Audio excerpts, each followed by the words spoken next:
So welcome everybody to the Entrepreneur Show. This is Heidi Richards Mooney. I'm founder of Redhead Marketing and Women in E-Commerce, and I am always delighted to introduce amazing women that I meet online. And Heather Picken is no exception.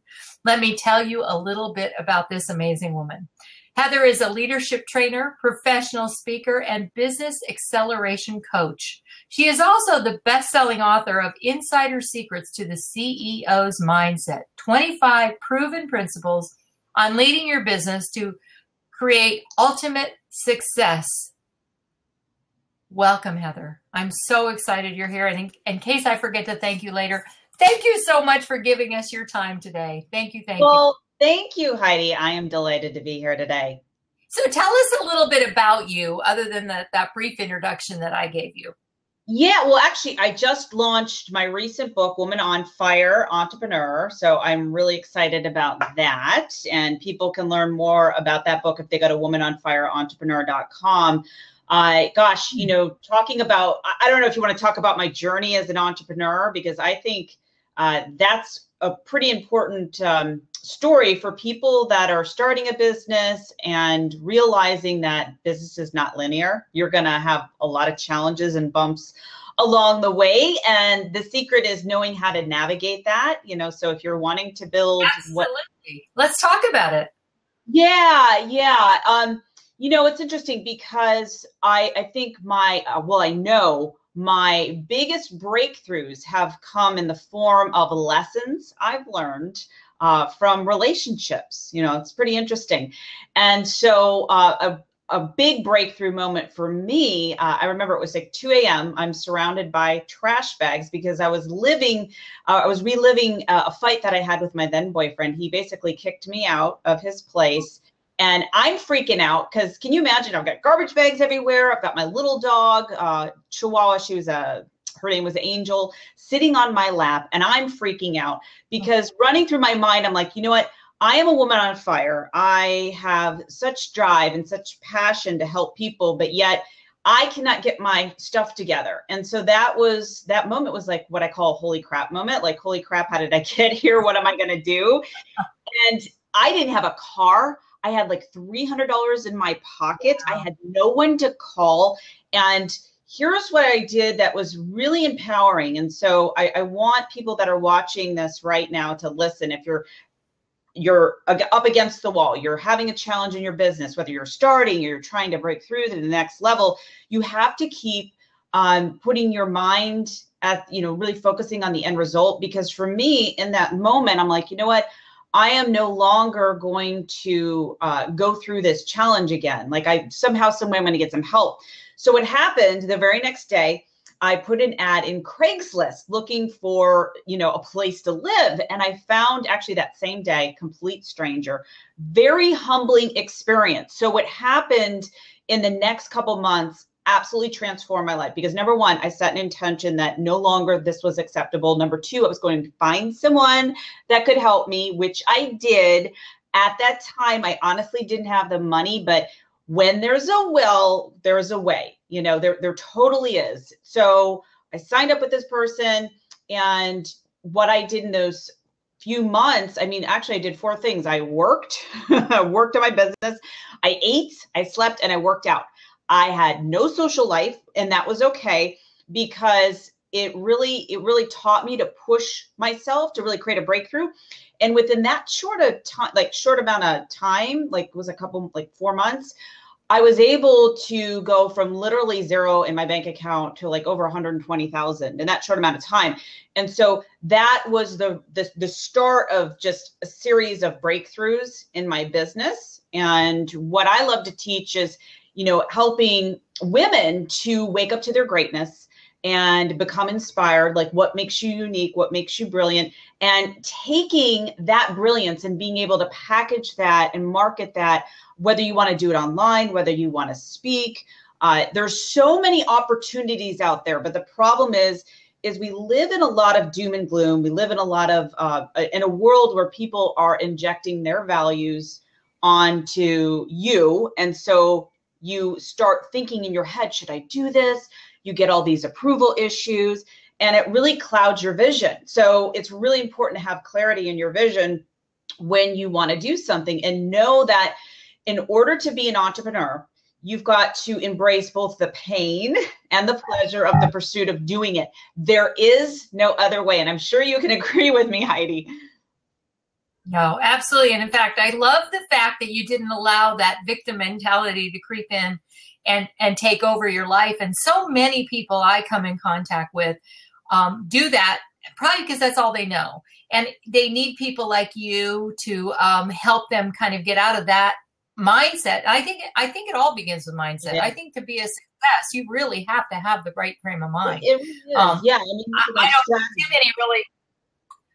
I don't know too many really successful people who've ever, excuse me, I should have turned my phone off, who've ever been successful who haven't had the right mindset. So I think that that's a brilliant move on your part.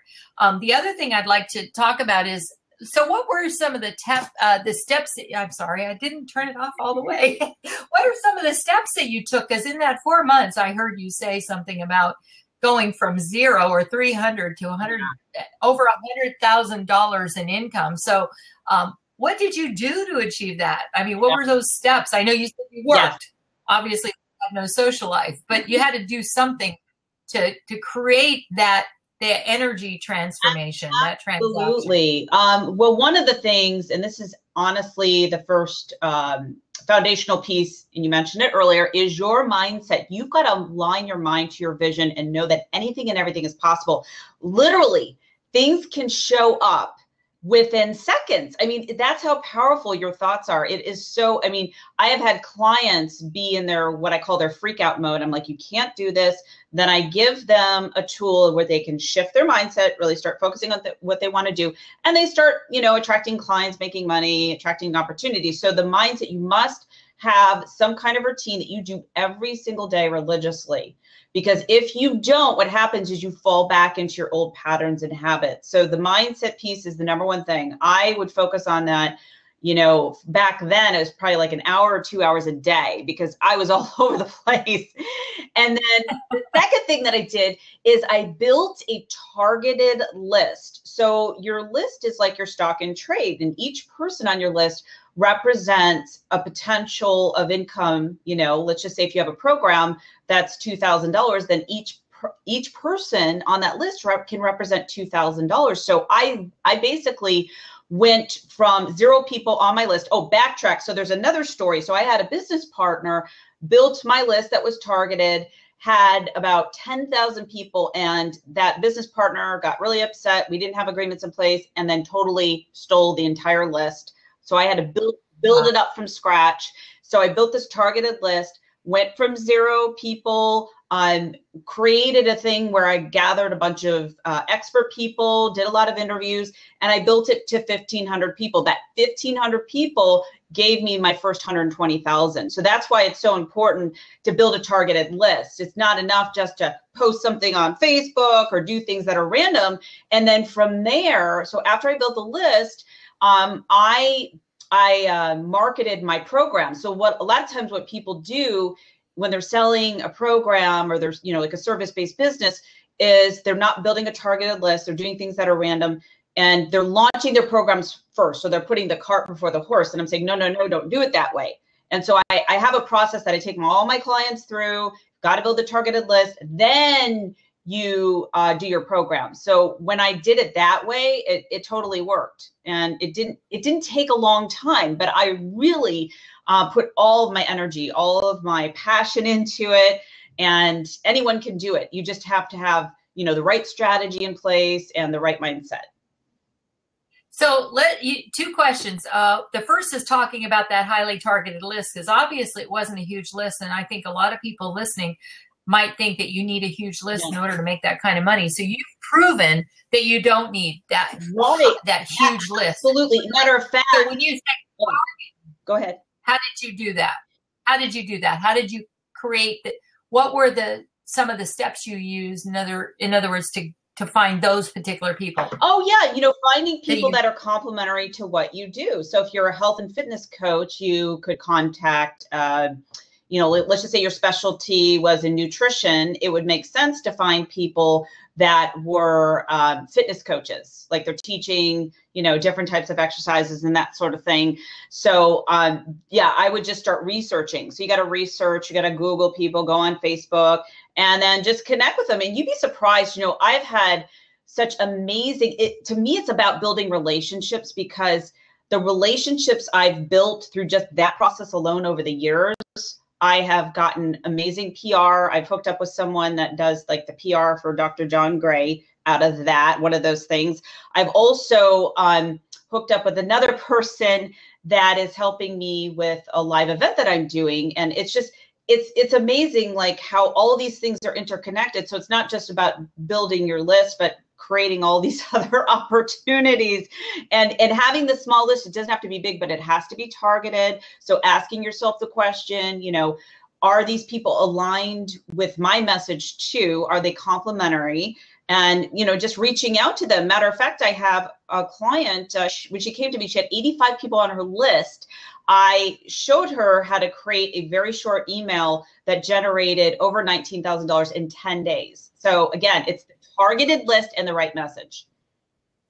Oh yeah, absolutely the right message. So what was that first program that you launched that was so successful? Yeah, I don't remember the name exactly, but it was like my quantum something or other program. That was, I believe that program started out with, I think it was like a 3-month program. And so I kept changing it, and I was running program after program. Like I had a system on what people were looking for. So it was a higher end program. It was a higher end program. So I think that program was about 1,000 to 2,000 for that.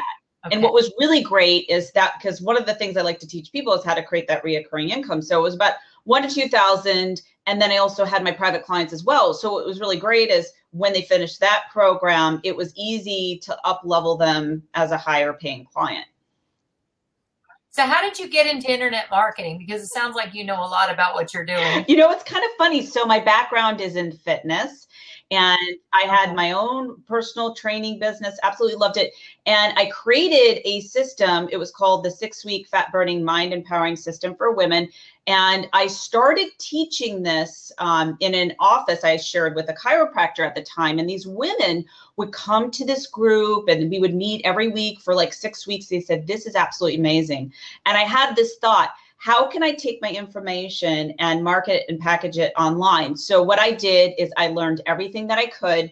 And within 30 days, I sold my very first program for $97. And I was playing with the price points because I wasn't sure which one would work. And it was absolutely amazing. I actually still sell that program today. So it's just, the power of being online and the people that you can reach. It's incredible. And I had that thought of, how can I get my stuff out there in the world? I had no idea, but I was willing to find out how to do it. And it was a lot of trial and error, so I just did whatever I had to do. And, I just never stopped. So from there, that really progressed into helping other people, coaching other people, particularly more online. I also coach people that have offline business as well. But because if you have an offline business, you have a brick and mortar business, you have to have an online presence. Oh, I totally agree. I heard some statistics that 67% of new business comes from online anyway. And that's combining everything with mobile and everything, as mobile is obviously a lot higher in different genres. So we're going to switch gears a little bit and talk about your new book, The Entrepreneur on Fire, because it's Entrepreneur. Woman. Tell us the title again.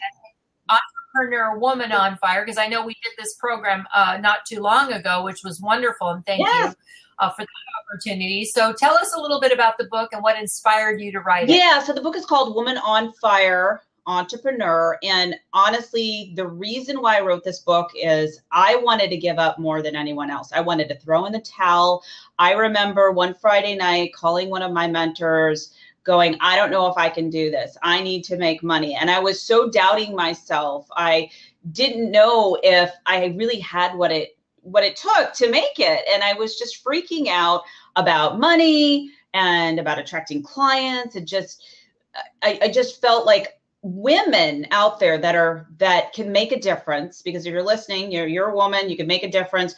You have to embrace both sides. it is so important to get some help. Some of my biggest help has come from books and mentors, really being able to invest in myself. And so the book has stories of some of my clients. I share some of my stories, people that I've interviewed that I felt were the definition of what it takes to be a woman on fire entrepreneur. So a lot of times what happens is that people see the after effect. Oh, wow, you have this great life and it looks so perfect. They don't see what goes behind the scenes. If they would see all the tears that I've cried, I've cried many, and just really doubting myself, can I do this? And I know women feel this all the time. So it's my mission and purpose to really empower millions of women, not only in their business, but every other area of their life. Because as I mentioned before, my biggest lessons have come from men. And guess what? Those exes actually helped me to create more dollar signs in my bank account, because it helped me to become an empowered woman, to really stand true, to who I am, my values, and say, no, this is who I am. This is how I want to show up. Because I had several boyfriends that said, oh, you can't do that. Or why are you spending so much money on coaching? And it was just like all this pushback. And so part of the book talks about being in toxic relationships, how to find healthy relationships. There's some advice with relationship coaches. So I really see this book as not just a business book, but just really empowering every area of your life. Because when you do that, when you empower every single area of your life, you live an inspired life. And so my mission and purpose is to help those women to be those women on fire entrepreneur, living that inspired life, so that it creates a ripple effect. I mean, it's amazing what one person can do, like you that's watching, that can create amazing change. And so that's what I'm all about, creating that movement.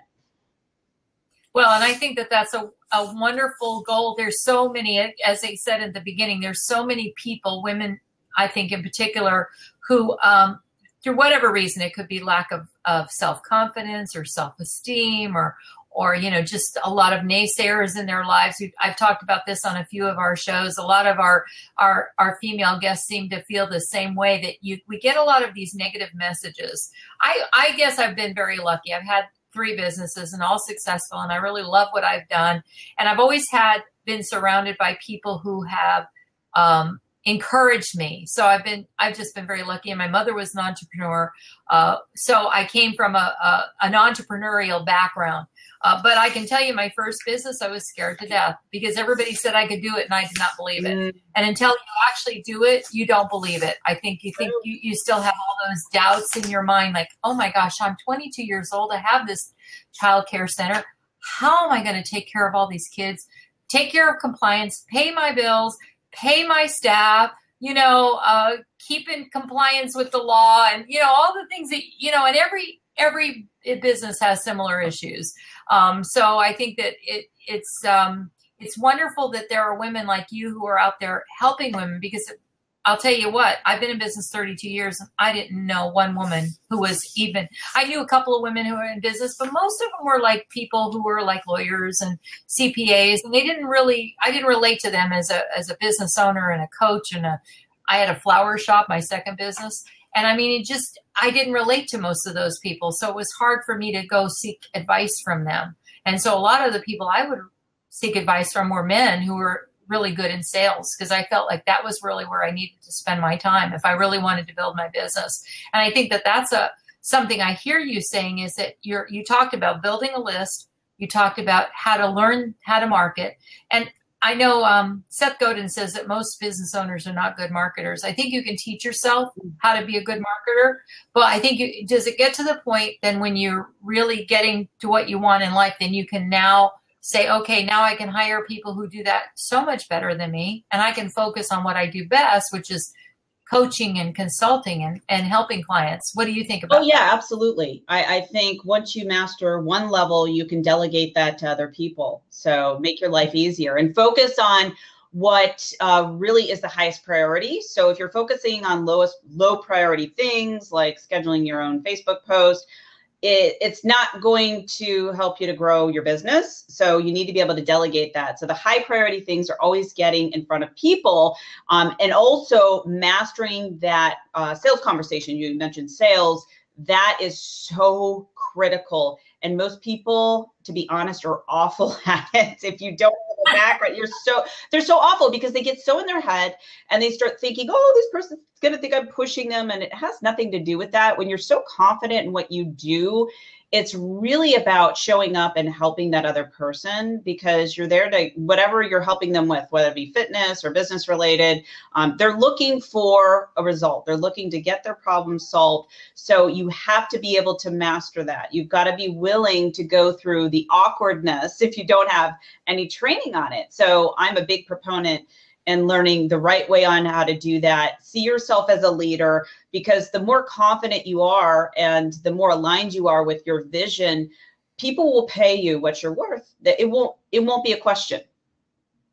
That's so true. And you mentioned something so important, to be paid what you're worth. I mean, we should not be doing $5 an hour or $10 an hour jobs when we can pay someone to do those jobs, and we can be focusing on the jobs that bring in the best return. And I'm not just talking about return on money. I'm talking about return on, how you feel about yourself at the end of the day when you've done a great job and you've helped a lot of people. Because I do a little bit of that mundane stuff because I'm a real creative person. I still love to write, so I do a lot of my own writing.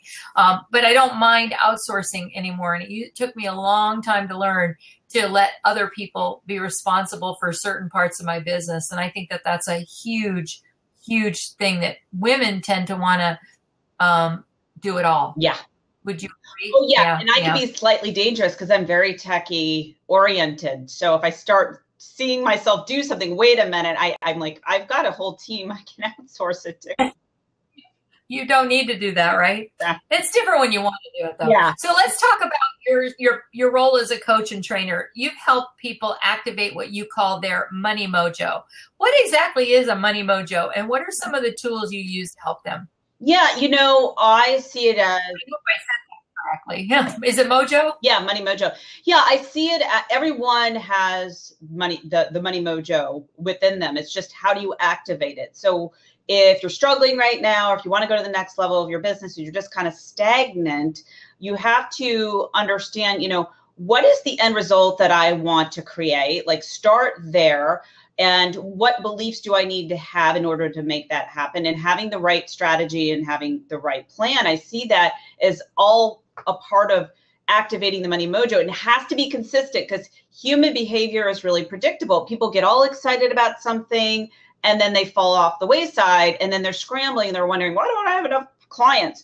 So in order to do that, you have to, number one, identify what your highest values are. Everyone lives by their own values, what's true to them, not what people are saying, oh, you should do this. And it's what inspires you the most, what you think about the most, what you talk to people about the most is how you are going to create your destiny. You're going to create goals that are congruent and fluent. And so when you wake up on fire, inspired to do what you're doing every single day, you know that you can meet those goals. And so the problem that I find people are needing is outside motivation. So that's why I don't believe in motivating people, because the inspiration has to come within. So they have to be able to make those links in their brain to ask the question. Let's just say if your family is your top value, which there's nothing wrong with that.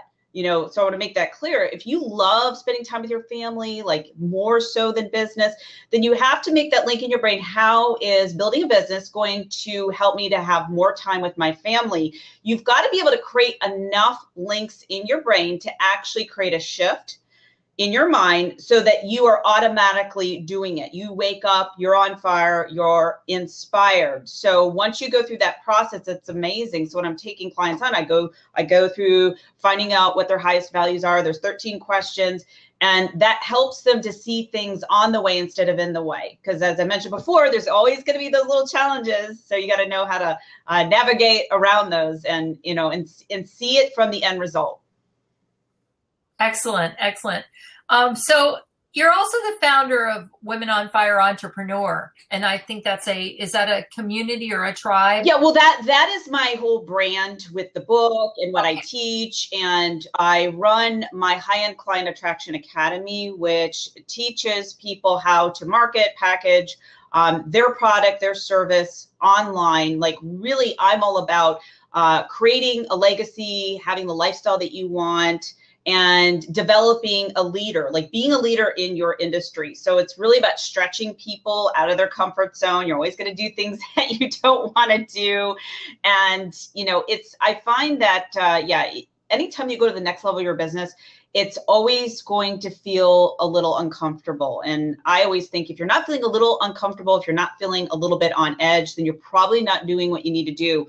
For example, I had my first, I've done events before, but never like big events. And I had my first big event about a month ago, and I was freaking out. I'm like, oh my gosh, but I had to keep it together. So I had to do the same thing that I'm teaching someone and thinking from the end result. And it was so cool because what I visualized actually came true, you know, and it couldn't have happened if I would listen to all the voices of the doubt and the stress. And it's funny because now I'm planning another event, and the time that I'm planning it is half the time that I planned the other event, because I just feel more confident. I've got the right team on board. So again, once you accomplish that goal that's aligned with your values, it allows your mind to expand to do other amazing things. It's incredible. So challenge yourself to do more. And you mentioned in there something that sounds like a system. So I want to talk a little bit about that, because I think that sometimes we go all over the place. I know I do events every year. I do the same event every year. And now we have it down to, we can plan and do this event in 3.5 months. The first time we did it, it took us 9.5 months. So I think that having a system in place is so important, not only to save you time and energy, but what are some of the things that you do to create a system for your business and help your clients to do the same? Yeah, well, I notice if I'm doing something more than once, then I have to start mapping it out. So sometimes I'll just create like short videos for myself, so I'll know. So if I have to train someone on it, so if I have to get someone on my team to do it, I create the video, it's one and done. I could do the same thing for my clients. And then I just look to see, okay, I like to do a lot of like spreadsheets and find out what priorities that I need to do. So for example, for this event, one of the first things that we wanted to do is find a venue. Knowing what I know now, we actually saved thousands of dollars. We got the event space for free.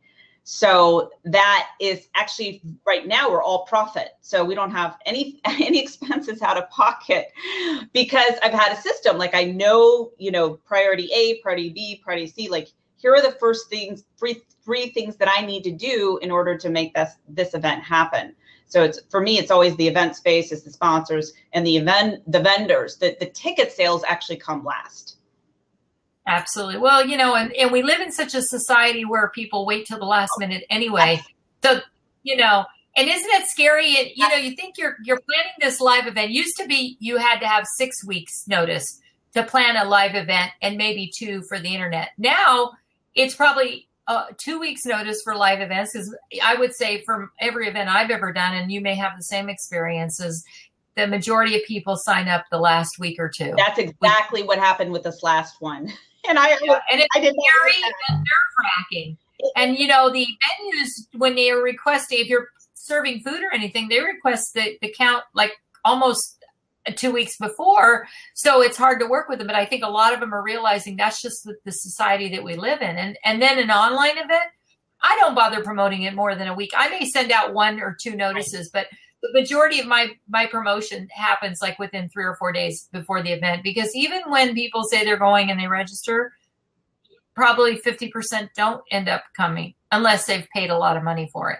So I think that we're living in such a different way, in such a different world.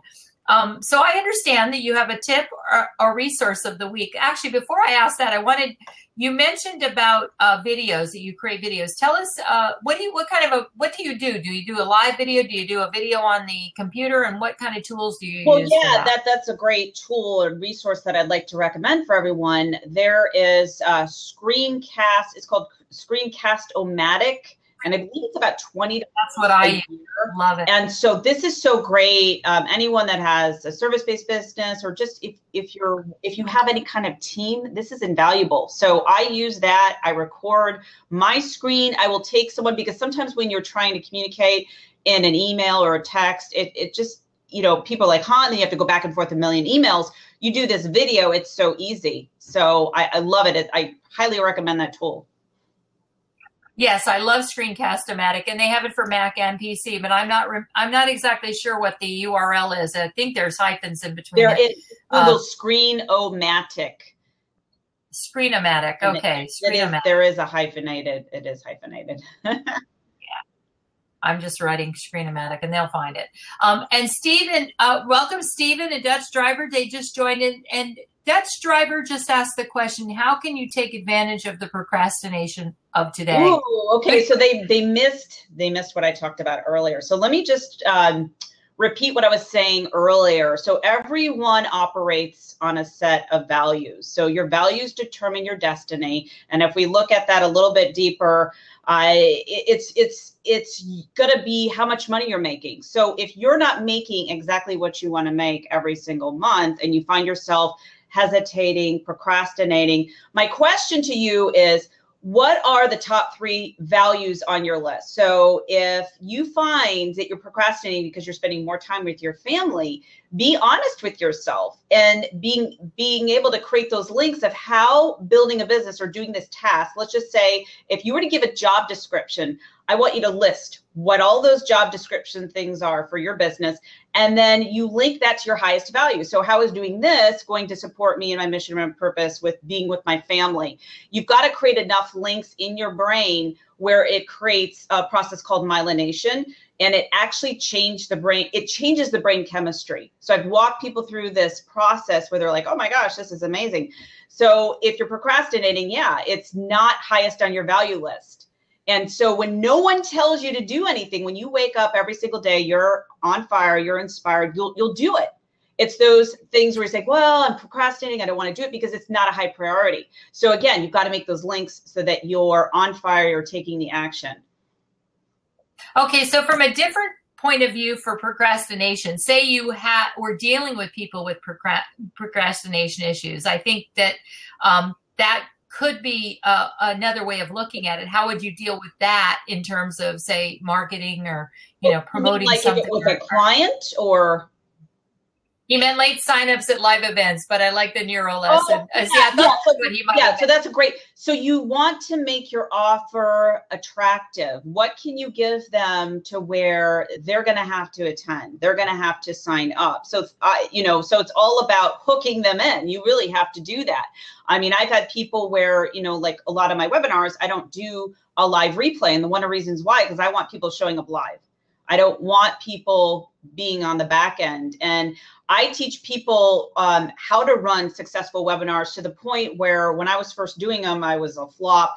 I generated 100,000 in 45 days with this strategy. And then I teach other people how to do it, where they're like, oh my gosh, I don't know how to do this. And I'm like, wait a minute, you've got to hook them in. So we've created, other things to entice them. Part of it's in the marketing email, making sure that your message is connecting with people, making sure that you're sending enough reminders. A lot of times when you're doing webinars or any promotional thing, you're not creating enough touch points. You have to be in their face. Don't be afraid to send out emails to your list, promotions on Facebook. People need to see it quite a few times, I find, especially in this kind of ADD world that we're living in. Oh, yeah. I'm a self-proclaimed adult ADDer. So when you say emails, like one a day, one every other day, 10 times a day, how do you know what the right number? Depending on what I find there's no magical number. It's depending on when the time period is, how long you're promoting it. I mean, I remember just, doing launches to fill a program. I mean, I pound my email list, but it was valuable information, so people are going to unsubscribe. That's just the way it is, get over it. But the people, I've had people on my list for years. And so the people that will stay on your list, they value your information, and that is your ideal client. But you've got to consistently promote and making sure that you're putting enough value in there. So sometimes it might be a video tip. Sometimes it might be just the right words to connect with someone. So you have to figure out what strategy works with you and knowing who your audience is. I heard a great tip today, or a great quote. I was at I manage a social media for a local, 3 local nonprofits that are doing a collaboration this year. And one of the women the woman who's the executive director says, look, you're going to get a lot of emails from me. If you want to stop getting emails from me, start responding. And I thought, wow, that's profound and so true, because the thing is that, we do get inundated with emails, and I end up putting them either into a junk folder or just deleting them after so many times. And then I figure I'm going to get that one more email, and that's when I'm going to take action. Yep. And sometimes I forget, and then that last email never comes, and it's like, oh my gosh, I missed this great event because I waited and thought I would get more emails. Or so from a marketing perspective, I expect a lot of emails, but I also know there are people who don't, and still. And I think you would probably agree, or maybe not, about email marketing still being the number one way to close people. I mean, I know that social media is a great way to meet people. Yeah, it really is. Email is, I believe, is still powerful. And I've had, I remember doing numerous emails, and then it was at the tail end when people would say, oh yeah, I want to do this. Matter of fact, I was working with a client, and she was promoting a program, and she's like, oh, they're unsubscribing. I'm like, do not worry about it. I said, trust me. And sure enough, she was selling her programs because she was, consistently marketing. And that's another thing, being really consistent in marketing to people, because you want to create that relationship when you're marketing to people. You want to, as if people, really know who you are. Like if you were to get on the phone with them or meet them in person, oh my gosh, I feel like I know you. Right, exactly. When you get that many, I have a lady who's been on my email list 20 some years, I guess when I first started creating email lists. And she goes, Heidi, I never come down to your events, but I really love reading your emails. So don't stop sending them to me. That's awesome. That's awesome. What is the point? But she loves reading them. Maybe she's learning something. I really don't know. Hopefully it's not what not to do.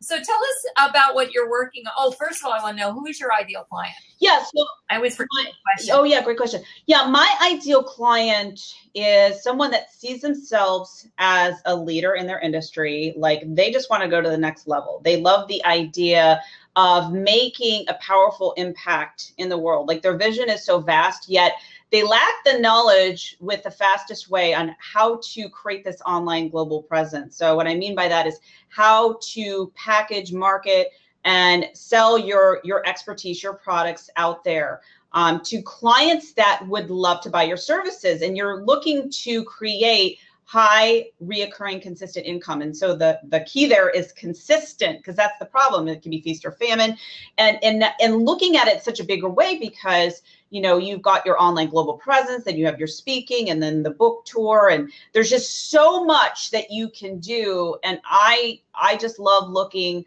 or working with people that just feel like they're on fire. Like, oh my gosh, I don't want to live another day without letting everyone know what I do. And then you have a gift. Like there's no question, you have a gift, probably the best kept secret. Like, oh, no one knows about me. So really helping those people, and you're willing to do whatever it takes.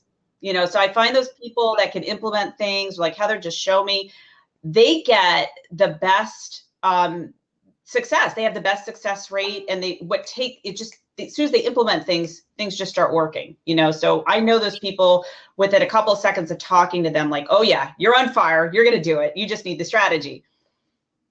Yeah. And because they're open to it, they're willing. And I think there's a lot of people that I know that I've worked with, not for long, people who are not teachable. And I think that you have to be able to work with people who are willing to, that doesn't mean they have to do everything I tell them to do, but if they want to be successful, they'll do the things that I know will make them achieve their goals. So I understand.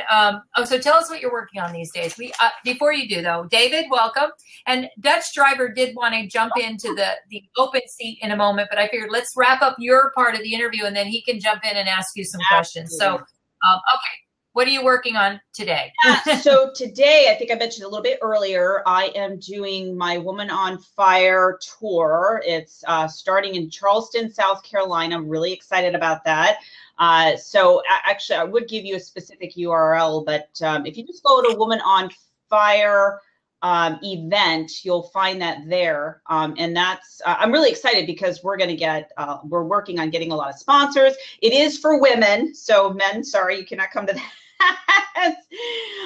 But yeah, we plan on having that as a really big event, and then just starting, that's like the start of the other things to come. But I just have an amazing team, and it is a lot of work. So I'm working on that. I'm revamping my website. I am also doing a holiday. Well, actually, you're part of it, Heidi. My high-end client attraction holiday giveaway. So if you sign up for my list, heatherpicken.com, you'll get that invitation. And I'm so excited to have you, Heidi, on board. But we've got amazing people that are giving their free gifts and, you know, just things to show you how to attract those high-end clients, because that's where it's at. If you want to go to the next level, you have to learn how to do that and master it. So I've got amazing experts such as yourself, Heidi, being a contributor in that.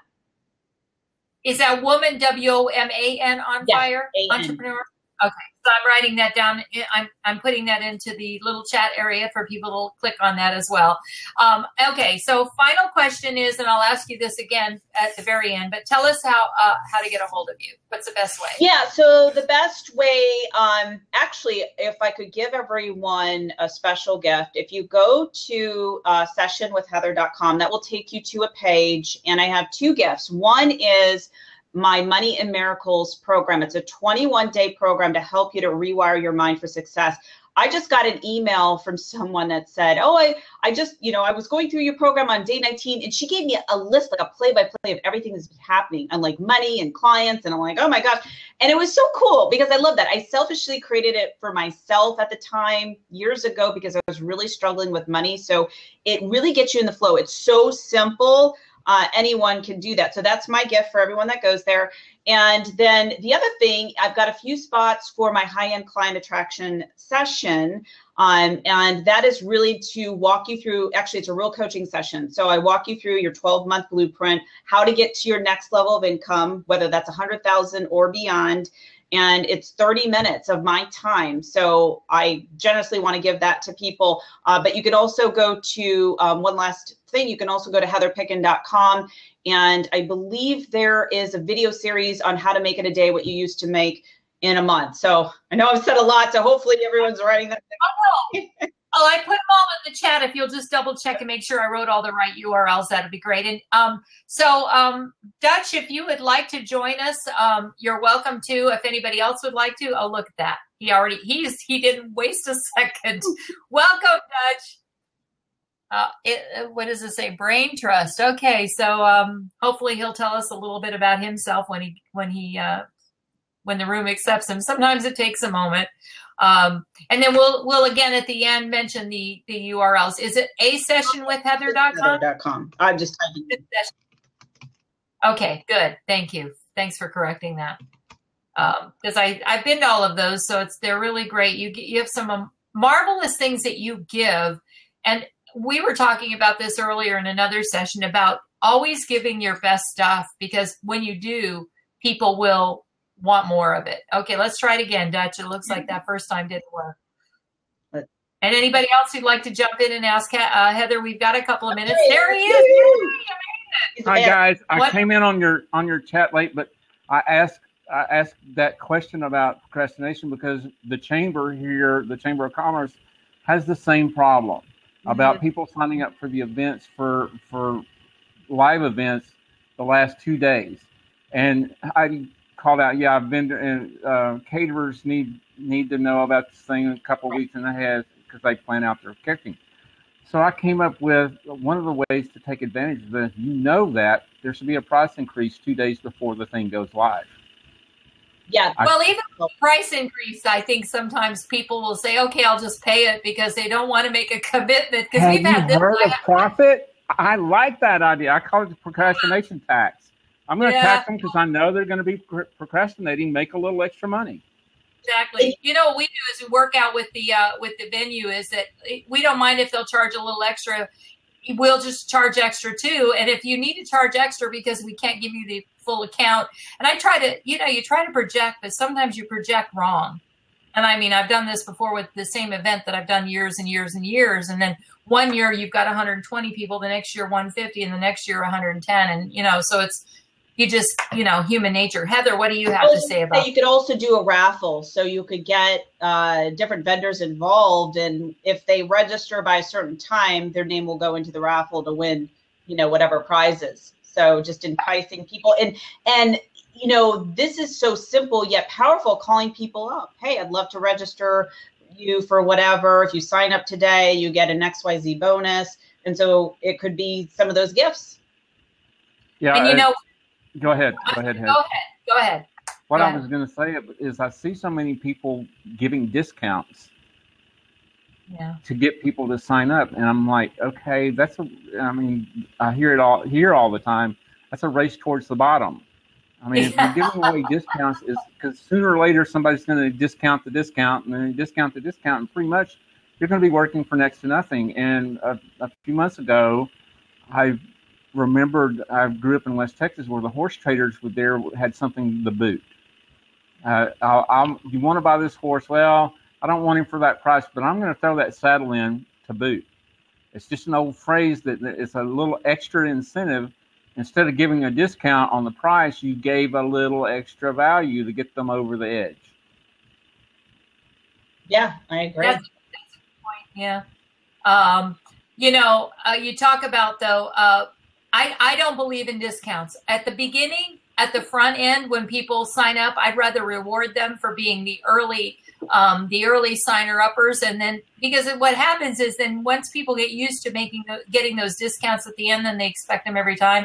And then they wait until the last minute thinking, because I've had events where I've almost sold out and I have 3 tickets left. And rather than having those 3 empty seats, which drives me crazy, and it could be only like maybe 50 people, I'll invite a friend, but I'll invite a different friend each time. I never invite the same friend. And one reason is because I don't want that friend to think every time she's going to get a free ticket if she, comes. And usually it's somebody I know probably can't afford it anyway, or just, would have come if they had the money, because they're usually kind of high end. But I agree with you. You price yourself right out of business if you do those discounts. So how do you handle your events? Do you raise the price as the event gets closer, Heather? Go ahead. I want to hear this. Yeah, absolutely. And then, we'll start with a lower price and then bring a friend for free. So essentially they're splitting the cost. And then as it gets closer, it's a lot more. And the same thing with like vendors. If we want vendors, we've got limited spots, and really being able to understand what's in it for them, even the people that are attending. Well, the reason why you want to be here is because So if you're finding out about their business and being able to link their why, their mission, and their purpose, they get excited. But the power of just picking up the phone and connecting with them, or on Facebook, it's absolutely amazing. That's how I filled the last event. I was just picking up the phone, connecting on Facebook.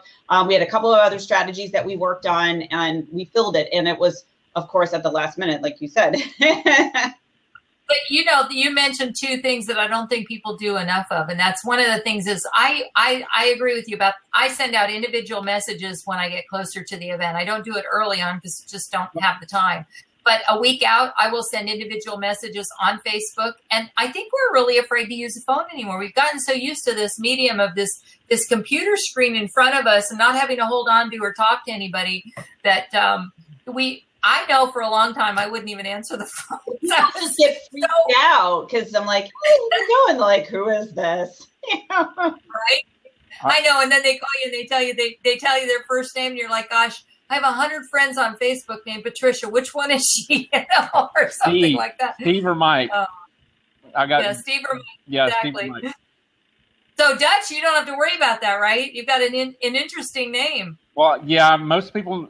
There's 2 things that I have going for me. When I was working at one of the space agency, my Texas accent would tip me off. I didn't ever have to say this is Dutch. Everybody knew who it was. That's one thing. Then the name is another thing. There's very few Dutches in people's speed dial. Well, that's true. That's great. Well, thank you so much for being with us for this brief time and asking the question, Heather. Again, we're out of time, so I just want to say thank you so much for giving your precious time, because I know how valuable it is. I'm really enjoying these amazing interviews with women, and I look forward to the next segment that you have coming up and participating. So thank you for that opportunity. And again, one more time, tell everybody how we can get a hold of you. So you can go to sessionwithheather.com, get those 2 free gifts, or go to heatherpicken.com and get the free video series. Fantastic. And thanks again, Dutch, for being with us. And just a reminder that tomorrow, which is November 11th, Veterans Day, at 1 p.m. Eastern time, which would be 10 o'clock your time, I believe, Heather.